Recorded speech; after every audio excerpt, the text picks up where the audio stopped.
given the parental concession of one of the direct parents of this child. Now, the problem was that this child's parents had basically split up in Syria as a result of the war. The father had been missing for a number of years and had not been seen by his family. And the mother was too afraid to come to Israel, because you could imagine someone that is brought up in Syria, they've heard so many things about this country that she thought her life would be in danger by coming here. So the only person that was prepared to bring this child into Israel was this young woman who was the aunt of the child, who had basically semi-adopted the child and brought her to the state of Israel. Now, the doctors had a predicament. The child needed to be operated on. There was 24 hours left, and yet their hands were tied. There was nothing legally that they could do.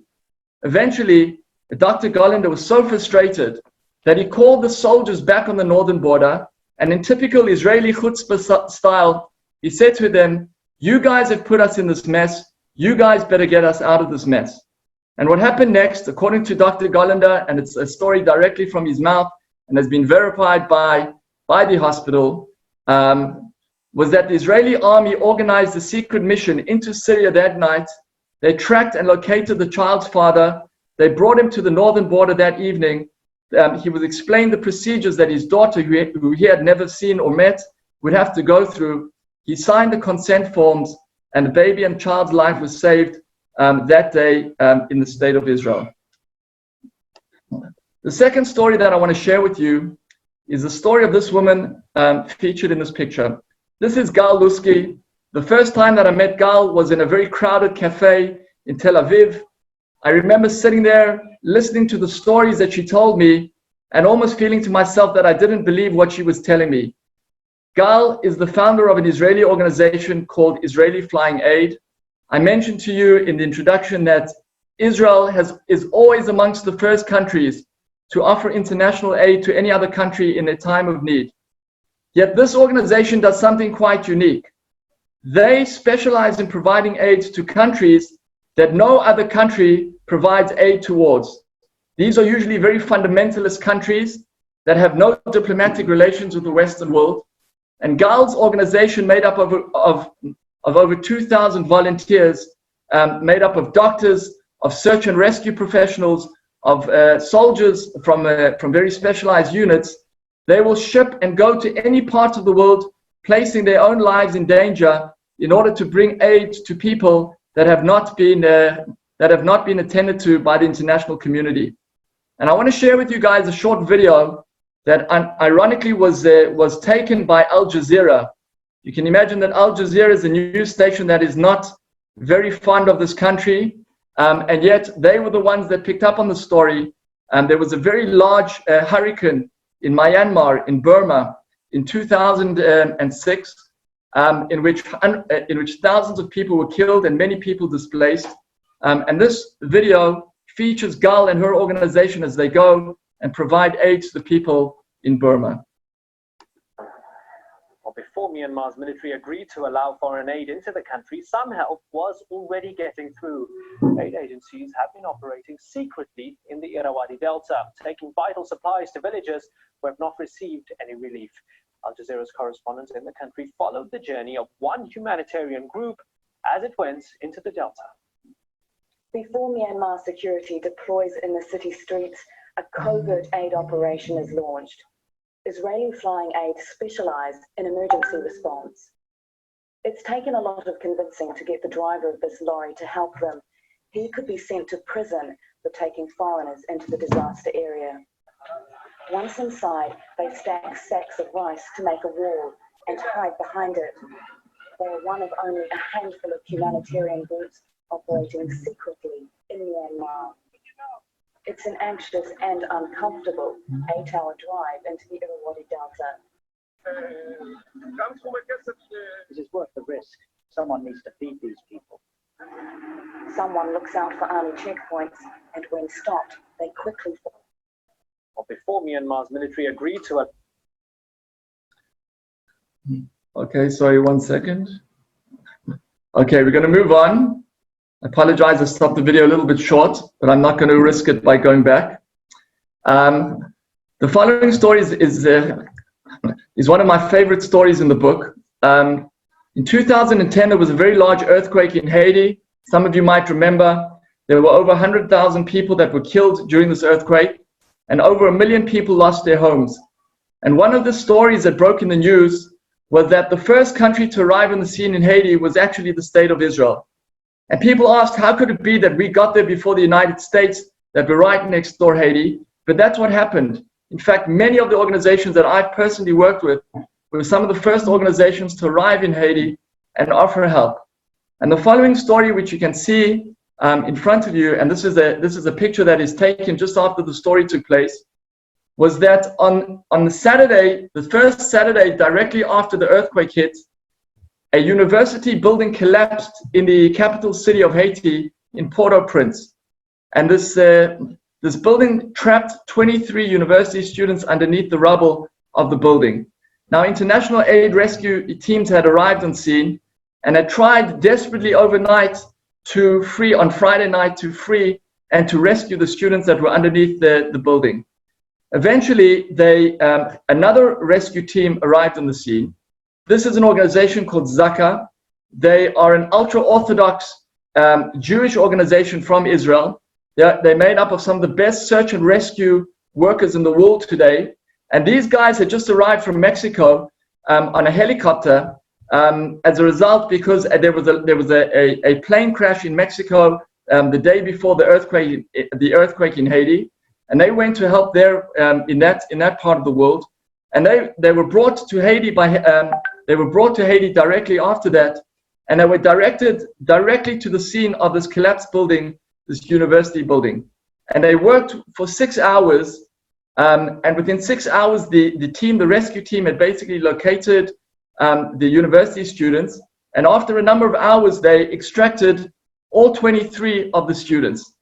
Now, while they were working underneath the rubble, basically the entire village that surrounded this collapsed building had come to see what was happening. And they were all standing around this building. And this story was related to me by the head of Zaka. The villagers, the local Haitians, were standing and waiting in anticipation to see the outcome of this event. Now, some of you might know that Haitians are very superstitious, and they believe and they worship idols. And while they were waiting, they started to see incredible things. They started to see that this rescue team, one by one, had basically brought all 23 of the students. They had rescued them, and they came out of the building. Now, when the 6 Israelis came and emerged from the building, they turned towards each other, and this was on Saturday. This was during Shabbat, and these are ultra-Orthodox Jews that are obviously Shabbat observant. And they said to themselves, they said, Chebra, they said, guys, we haven't prayed. We haven't prayed the morning prayers that we pray on Shabbat. And there on the rubble, they brought out their talitot, the talitot that they wear in shul, and they started to pray facing Jerusalem. They started to pray the Shacharit prayers of the morning. And you can imagine that the Haitians, who are superstitious, are staring there and watching these 6 men that are covered in white talitot, that are swaying back and forth. And according to the Haitians, they thought that they were angels, and they came up to them and they hugged them, they kissed them, and they praised them for saving their fellow countrymen. So those are 3 stories that basically, for me, sum up the first reason why I chose the name State of the Heart for the book. That we're a small country, we're a tiny country, one of the smallest in the world, and yet we have a very big heart, and our humanitarian outreach can be felt in almost every corner of the world. But the second reason that I chose the name State of the Heart for the book, and for me this name is almost a little bit more meaningful, is that I felt the more that I wrote the book, the more that I got into the stories of the book, the more that I felt that this was a book that is not only about Israel, but this is a book about people. This is a book that tells the motivations and the philosophies and ideas that drive and cause people to basically dedicate their lives to help other people around the world. And I want to share with you now, just very briefly, a few of the stories of some of these individuals that I believe are worth mentioning to you today on Yom Ha'atzmaut. And the first person is actually a very good friend of mine who has been quite a lot in the news lately. Those that know Eli Bir. Eli Bir is the founder of United Hatzalah. It's one of the largest organizations in Israel today.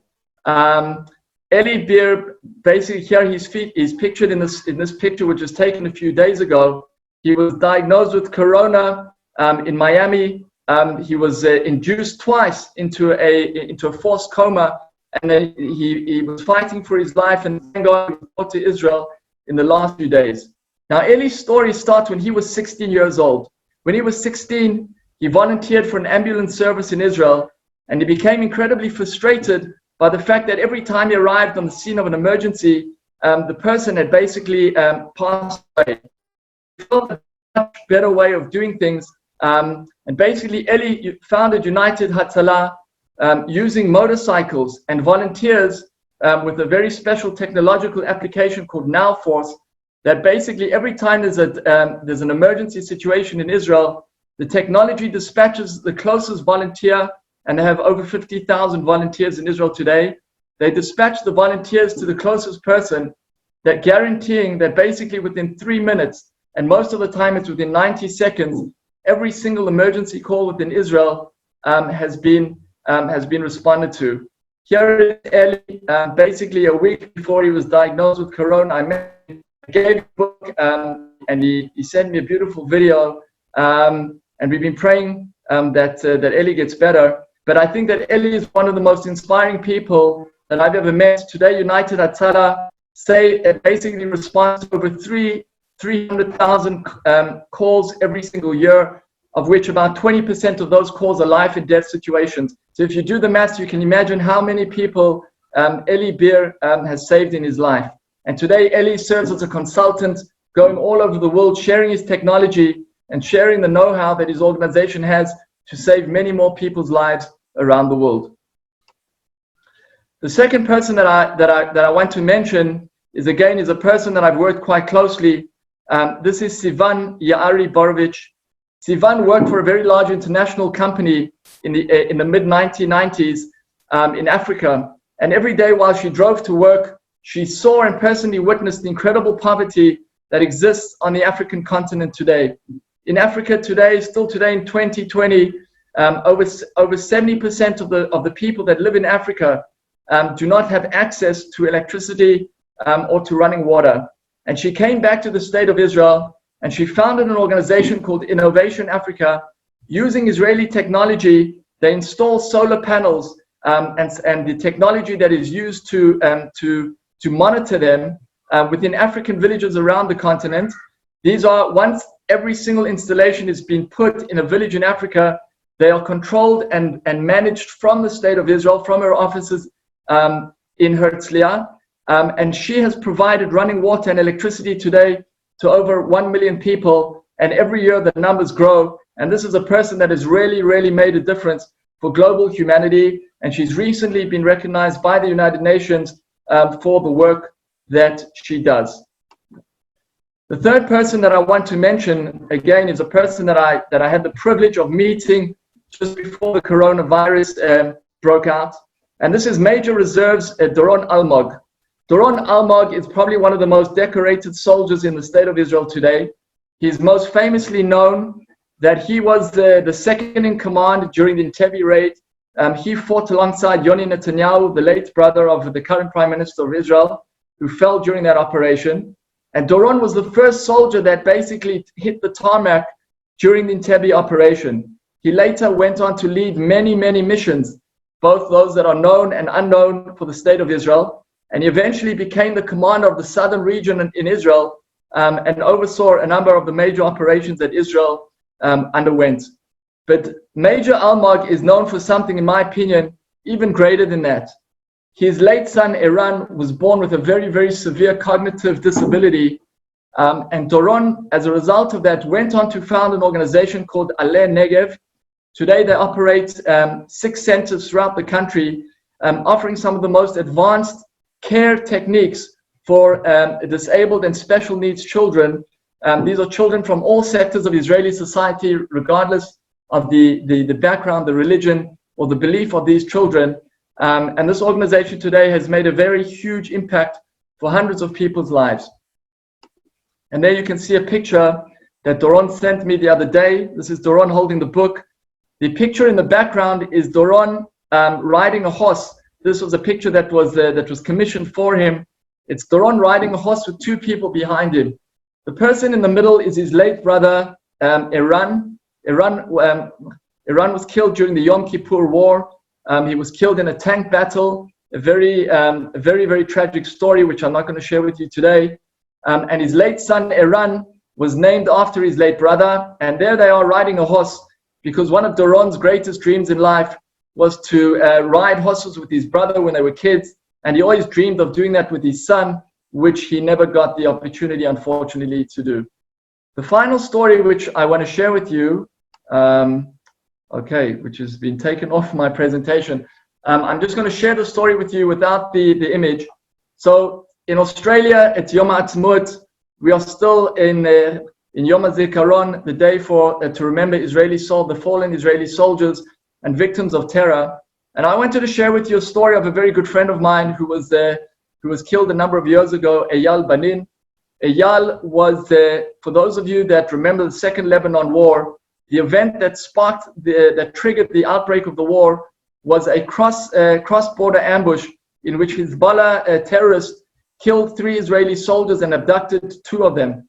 The 2 soldiers, Eldad Regev and Ehud Goldwasser, they were abducted and eventually freed. Their bodies were returned to Israel after Israel negotiated for their release. And the 3rd soldier that was killed was a very good friend of mine, Eyal Banin, Zichrono Livracha, that I served in the Israeli army with. Eyal, the reason that I'm mentioning the story is not only to remember Eyal, but Eyal was the medic of the unit that I served in. And he was a person that showed incredible care and compassion to whoever we came across. We were once involved in a terrorist attack. And in fact, the terrorist himself was injured in the attack. And I'll never forget the scene of watching Eyal treat and bring back to life a terrorist that had just tried to kill us.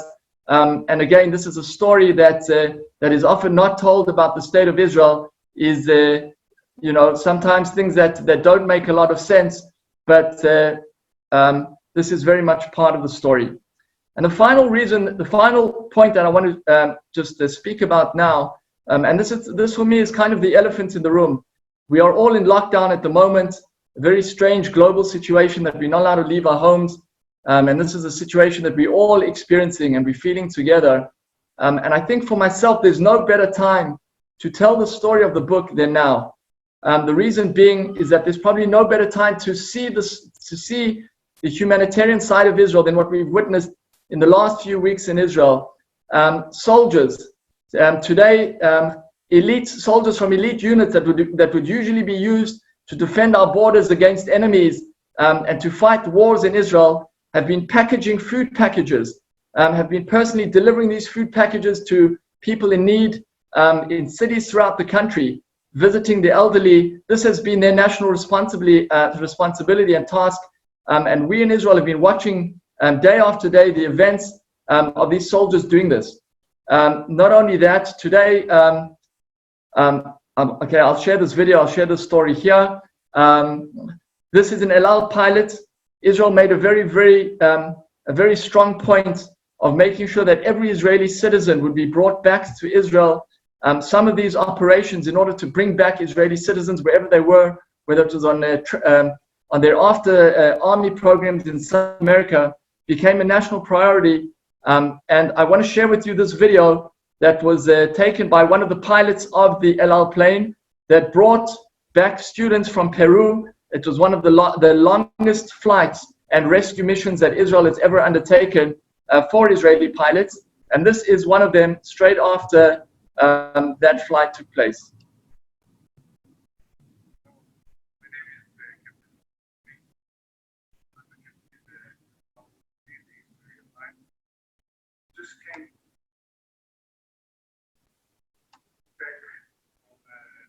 Very special rescue mission. Just brought 1,000 Israelis from the team of Peru. I'd like to share my feelings with you. It was the longest flight I ever had, 43 hours without leaving the plane. And I don't think any country would do such a rescue mission to bring back its citizens very, very overwhelming whole situation. And I'm so glad to be part of this company, part of this country, part of the Jewish people. And Am Yisrael Chai is not only a slogan, it's reality. Much of it. So, At the same time today, as I mentioned earlier, there are over 100 startup companies in Israel, technological companies, that are currently working to not only find a cure to this virus, but they are working to better the situation for people across every age group and sector of society. One of the most exciting companies that we're all holding thumbs for in Israel is a company called Migal, which is the research institute in the Galilee. And they're currently doing human testing on one of the on a vaccine that has shown very positive results so far. And please God, whether in Israel or anywhere around the world, someone will find a virus to that. And we've seen, again, volunteers, citizens of the state of Israel. The entire country has almost been mobilized to make sure that that people's lives are protected, and that life and the advancement of life is preserved and advanced in this country. And like I said, there's probably no better time for me to launch and to publicize and share the story of the State of the Heart book at a time like this in Israel. So that's me, that's my story in a nutshell. I try to keep it as brief and concise as I can. I would be more than happy to open up to questions. If anyone has a question to ask, I would be more than happy to answer anyone's questions. Thank you, Dave. I think if I unmute everyone, it's going to become a bit of a balagan. So just if anyone at the bottom of your screen, you have a chat option there. So if you want to put in any questions there, please put in the question over there for David to answer. Dave, maybe just by way of getting us kicked off, I've often wondered about, when we talk about the in amazing humanitarian efforts that Israel puts in, firstly, why is Israel so bad in its own PR? I mean, it's a country which, does so much, and yet all we hear in the news is about the bad. So why is Israel so behind the eight ball in its own promotion? Rabbi, that's a great question, and I think there's quite a long answer to the question, so I'll try and keep it as short as I can. One of the reasons that I believe personally that this is the more technical reason. The late Prime Minister of Israel, Yitzhak Rabin, had a policy during his lifetime. This was the beginning of the Oslo Accords, that Israel's policies would become our PR. In other words, there's no reason. He had a philosophy that there was no real reason to explain our policies. He would just allow our policies to speak for themselves. And I think that was a very large mistake, very big mistake that the state of Israel made almost 20, 30 years ago, that I think we're still suffering from today. I think things have definitely got a lot better. I think the state of Israel today is getting a lot better. And if you follow at least the government, if you follow the media and the content that they're putting out, things are getting a lot better. But I think there's another reason, and this is something very unique to the people of Israel. A lot of you have been to Israel, you understand, you've met Israelis, you understand the mentality. Israel is a very tachlis. We're a very practical orientated people. I think Israel for many years was also very insular. So Israel was very, the Israeli attitude is, we're not going to speak about what we do. That's not important for us. We're less concerned about, people hearing about what we do. We're much more concerned about actually just doing it and doing the job. Now, for those of us that have been brought up and live in the diaspora, so it's an unacceptable point, because you are the ones that have to live with the consequences of this mentality. I personally believe that there needs to be a balance. There needs to be the side of Israel that we get on with the job and we get things done. But I think there's also a great necessity that actually I think is connected to the security of Israel, is making people understand around the world who we are and what we stand for.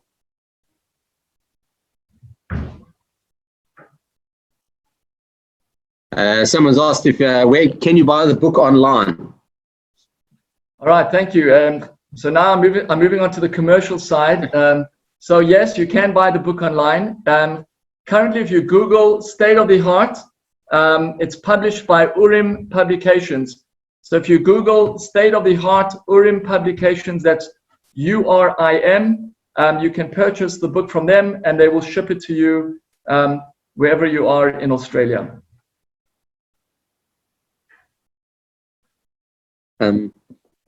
Okay, so just one more question that I was sent to me instead of being sent to you is that, let me just try, it's a bit wordy here, let me just try to reword it. Israel's humanitarian efforts, I think it plays off a lot of what you've just said, but is the goal of Israel's humanitarian efforts there to try to win friends, or is it an end in of itself? Does that make sense? I think that's what the person's trying to ask.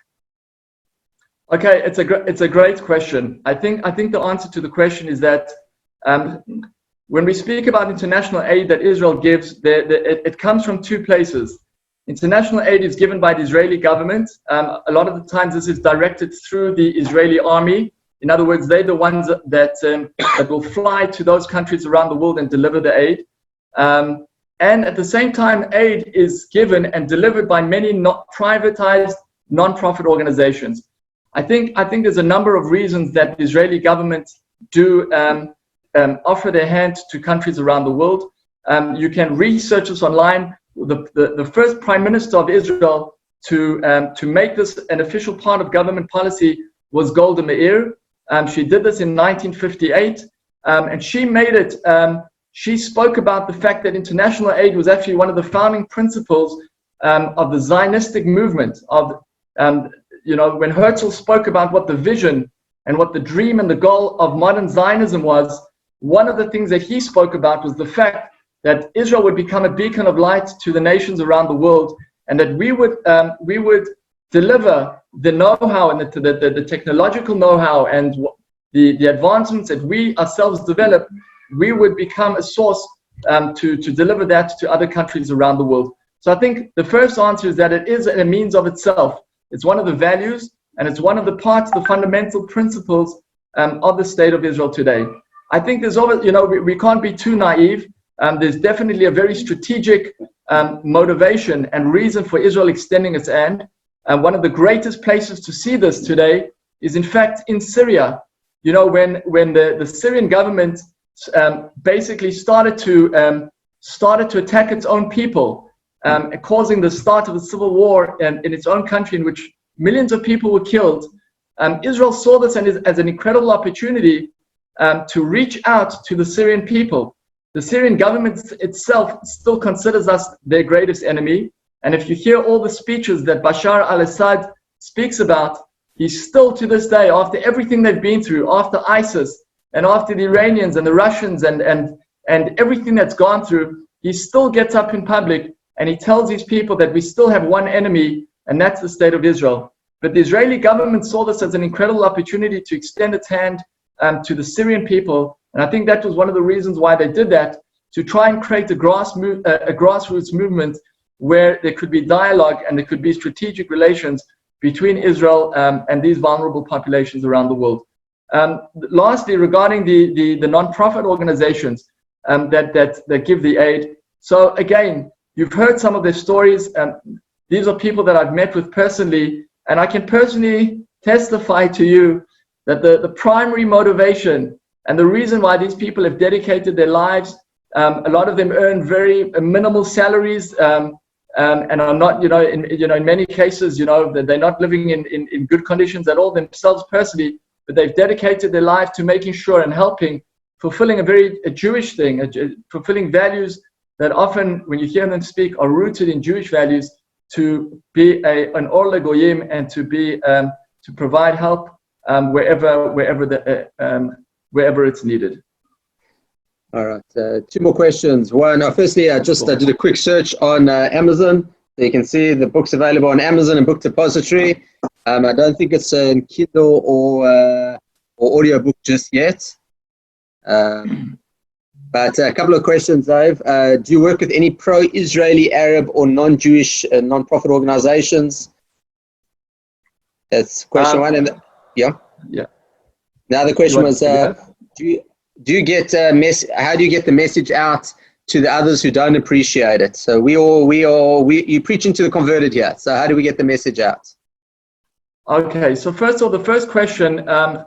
So today, Israeli Arabs, when you speak about Israeli Arab organizations, Israeli Arabs are citizens of the state of Israel.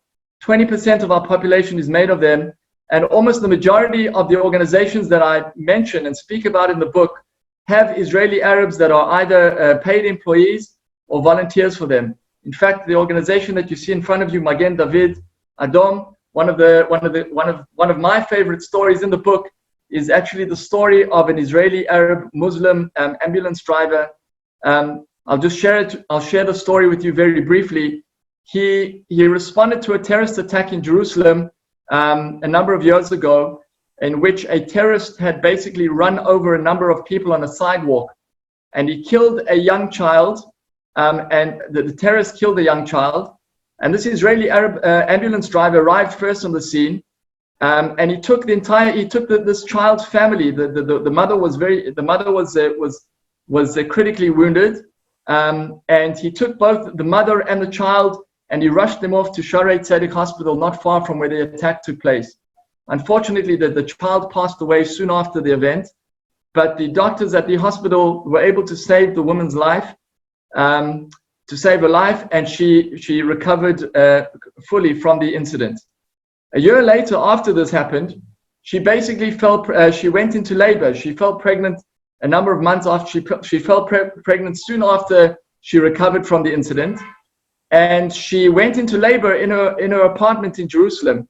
Her husband realized there was not enough time to order to take her to the hospital. So once again, he called Magen David Adom. He called the ambulance service to arrive, and the ambulance driver, who happened to be the same Israeli Arab driver that had saved her life the year before, was again the first one to respond to the call. And he rushed into the apartment and he delivered the child inside this woman's apartment. And soon after the delivery, he looked at the husband, and the husband looked at him, and they connected, and they both worked out almost simultaneously that this was the same family that they had contact with the year before. So the book is filled with stories, again, like I mentioned, across all sectors of Israeli society, and this is something that I could speak about, I think, a little bit more in depth. To answer the second question, what am I doing to get the story out? So together with the book, I've launched an initiative to turn the stories of the book into little videos. We launched, in fact, just before Yom HaZikaron, we launched our first video. Currently, over 30,000 people from all over the world have seen this video. So this is an initiative that I'm hoping to build. If anyone wants to get involved, I'll be more than happy to speak to you, in which we're going to take the stories of the book, produce short 1.5-minute videos that tell the story, and we're going to share them with audiences throughout the world so that people beyond just the Jewish community can learn about the stories. Sure. Well, thank you so much, David. I'm going to just ask you to stop sharing screen. I'm going to hand over to Rabbi Shua Solomon, who's just going to close up the evening for us today. Rabbi Solomon, you have been unmuted. Thank you, David. You don't know me, but I actually listened to you for the first time 15 years ago when I was on a Year 10 program in Israel. And you obviously had the Sydney connection, so we came, and I was really inspired then. And you've inspired me again as well as all the other people who are listening. So thank you so much. It's definitely what we need on Yom HaAtzmaut, and we should carry that energy, positive energy, enthusiasm, and really ability and drive to make a difference for Israel and for people all over the world into not just Yom HaAtzmaut, but the rest of the year. So thank you so much. Really appreciate you giving your time. Thanks to Rav Krebs for organizing. And thank you all for listening. Have a good night. Chag Atzmaut Sameach. And please continue to enjoy. Chag Sameach. Right. Chag Sameach. Thank you, everybody.